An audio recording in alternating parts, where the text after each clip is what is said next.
Olá pessoal, tudo bem com vocês? Como vocês estão? Boa noite!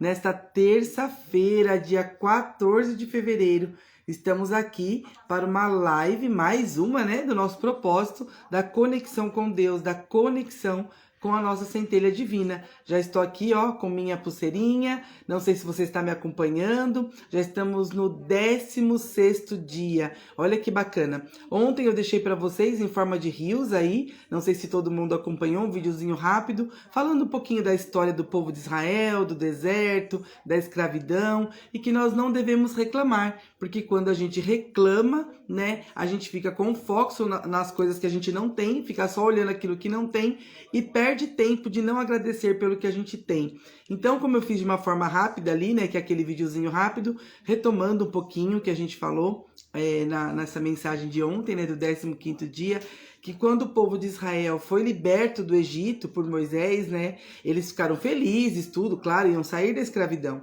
Só que ao longo do caminho que eles teriam que percorrer todo o deserto ali, eles começaram a reclamar e começaram a lembrar de como era na escravidão e sentir saudade. Então, ao invés de eles ficarem felizes e agradecerem, eles ficavam lamentando: olha, a gente não tem água, olha, não tem alimento, ai, não tem isso, olha o vento, olha o calor. Só que eles não tinham falta disso, era providenciado, só que sempre de maneira ali milagrosa, né? Não tinha água e aí acontecia um milagre, a água chegava. Não tinha o alimento, Deus mandava um animal, aparecia lá um animalzinho, aparecia o pão, caía do céu o maná, né? E sempre teve a provisão, só que eles não tinham os olhos para a provisão. Eles olhavam que não tinham, então eles perdiam ali aquela graça do milagre, né? De agradecer e falar: olha, foi providenciado, a gente não tem, mas Moisés tocou na rocha e saiu a água, o rio que a água não prestava, a água se tornou doce para beber, né? À noite eles tinham a proteção, eles tinham ali a chama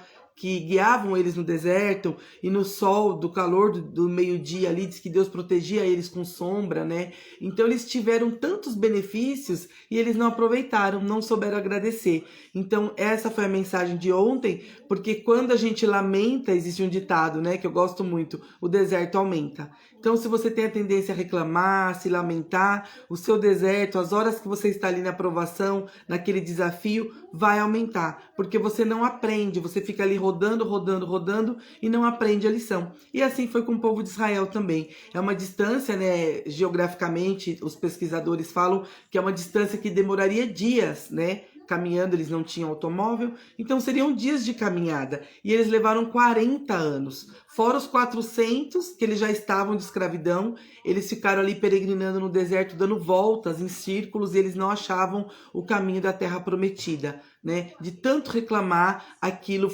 enfureceu ao Senhor, era muita murmuração, e o Senhor falou que queria que toda aquela geração que estava ali morresse e não entrasse na terra prometida, porque eles não eram dignos. Ao invés de agradecer, eles só reclamavam.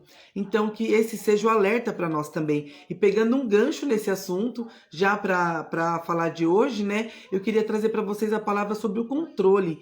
Como manter o controle das situações, manter ou não manter, como que a gente faz? Ah, Virgínia, mas eu tenho que planejar, eu tenho que controlar. Se eu não deixar tudo anotadinho ali, minha família não vai, não anda, né? No serviço, se eu não fizer, se eu não manter o controle da equipe, não vai, não tem jeito, né? No curso que você faça, em qualquer coisa. Como manter esse controle? Devemos manter ou não devemos manter?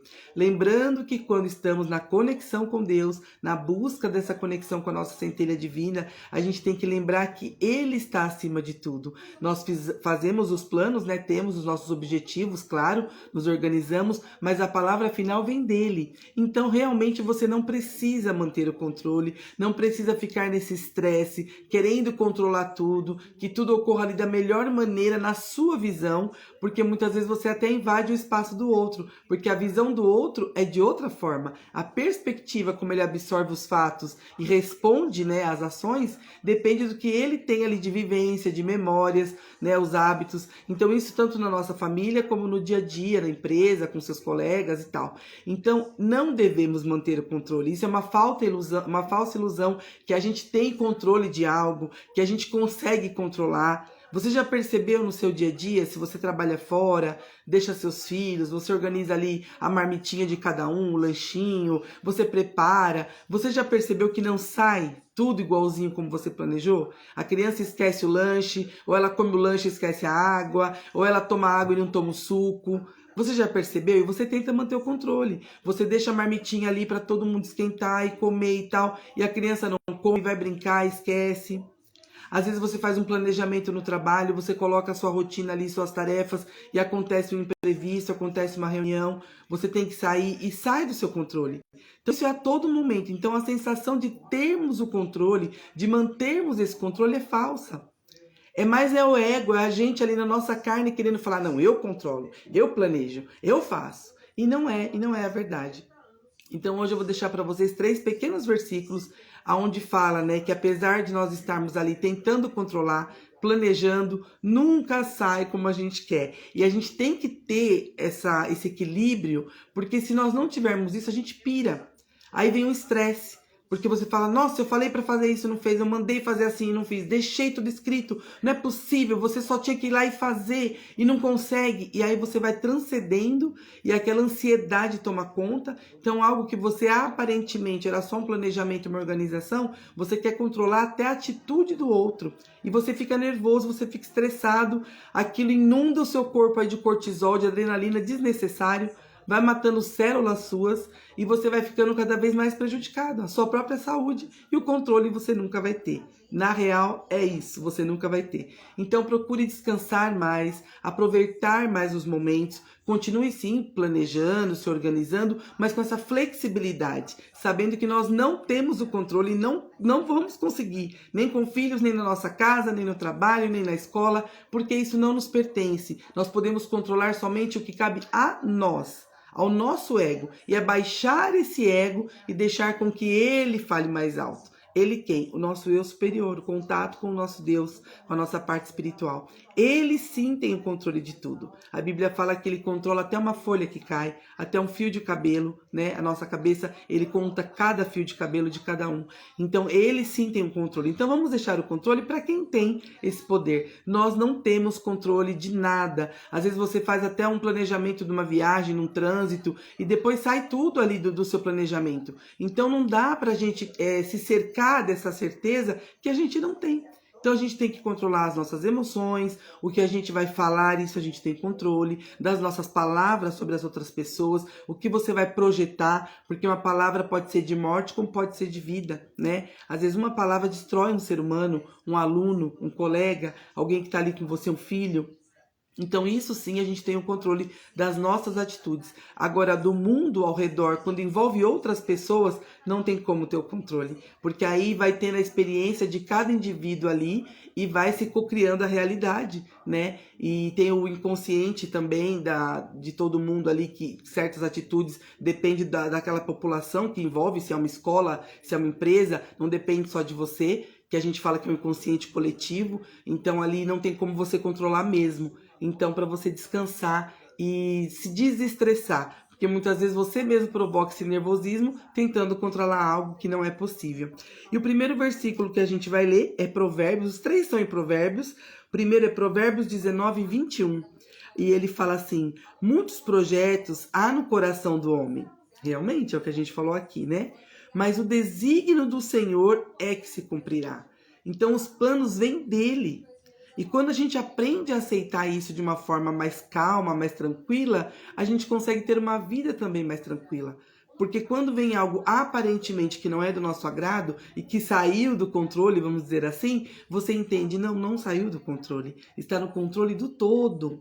Ele está controlando e foi melhor assim. Se eu não estou vendo a resposta agora, se eu não estou vendo o porquê disso agora, eu vou perguntar o que eu posso aprender com isso. O que essa decisão, o que essa atitude, o que essa situação veio me trazer de aprendizado. E aí fica mais leve, né? E aí nós temos também depois, em Provérbios 16, no versículo 1, ele diz assim: do homem são os propósitos do coração. Então nós temos que ter nossos propósitos, nossos sonhos, nossos desejos, é do homem, né?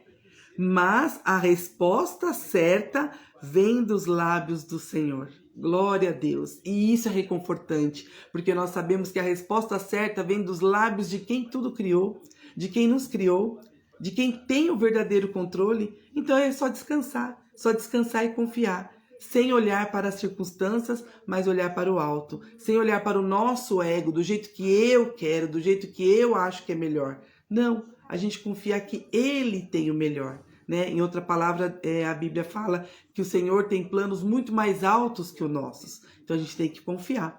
E aí, descendo mais um pouquinho no versículo 9, para finalizar, ele fala: o coração do homem planeja o seu caminho, mas o Senhor endireita os seus passos. Olha que gratificante. Então, o nosso coração planeja o caminho. Tá certo o que eu vou fazer amanhã, o que eu não vou organizar tudo, deixar ali. Você faz planos para amanhã, você faz planos para 15 dias, para um mês, para um ano, planeja uma viagem, você faz planos. Mas o Senhor endireita seus passos. Então, se você for dar alguma queda ali, se um desses seus planos não é para o seu bem lá na frente, nem para beneficiar a sua família ou o seu conjunto ali onde você convive como um todo, Ele vai endireitar seus passos. Mas para isso, nós temos que confiar e nos deleitar no Senhor, aprender. E como é que a gente aprende isso? Como é que a gente solta esse controle, né? Que geralmente queremos ter ali tudo nas nossas mãos.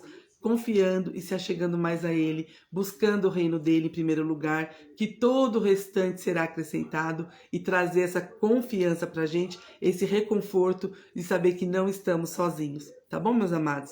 Então, essa é a palavrinha de hoje, pegando um gancho já de ontem, recapitulando aí, para que vocês entendam essa situação do controle, tá? Descansem mais em Deus, aproveitem esse restinho de terça-feira e amanhã estaremos aqui juntinho para mais uma pérola desse nosso propósito de conexão com a centelha divina. Um grande beijo e até amanhã.